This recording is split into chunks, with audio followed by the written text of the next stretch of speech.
2025-26 BPL নিলামে একমাত্র cricketer হিসেবে নাঈম শেখকে 1,10,00,000 টাকায় দলে ফেরায় চট্টগ্রাম রয়্যালস।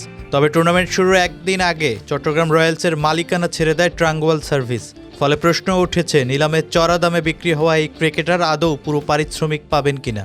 জাতীয় দলের এই ওপেনার শতভাগ অর্থই পাবেন আশ্বস্ত করেছেন বিপিএল গভর্নিং কাউন্সিলের সদস্য সচিব ইফতেখার রহমান মিঠু বলেন, খেলোয়াড়দের সঙ্গে বিষয়টি পরিষ্কারভাবে আলোচনা করা হয়েছে। ব্যাপারটা খুবই সহজ, নিলামে যা হয়েছে তার পুরো দায়ভার নেওয়া হবে। সংশ্লিষ্টদের যে পাওনা রয়েছে তা পরিশোধ করা হবে। আর্থিক দিক থেকে কোনো সমস্যা নেই।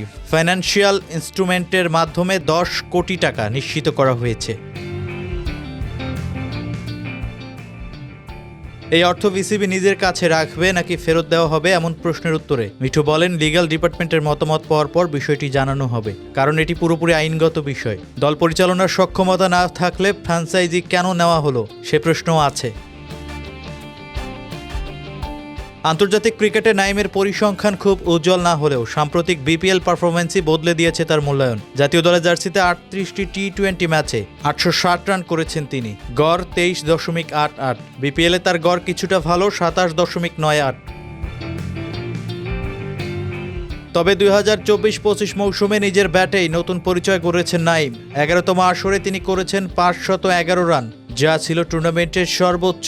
একটি সেঞ্চুরি ও 3টি অর্ধশতকের ধারাবাহিকতায় নিলামে চট্টগ্রামের আস্থার প্রতিদান পেয়েছেন এই ওপেনার।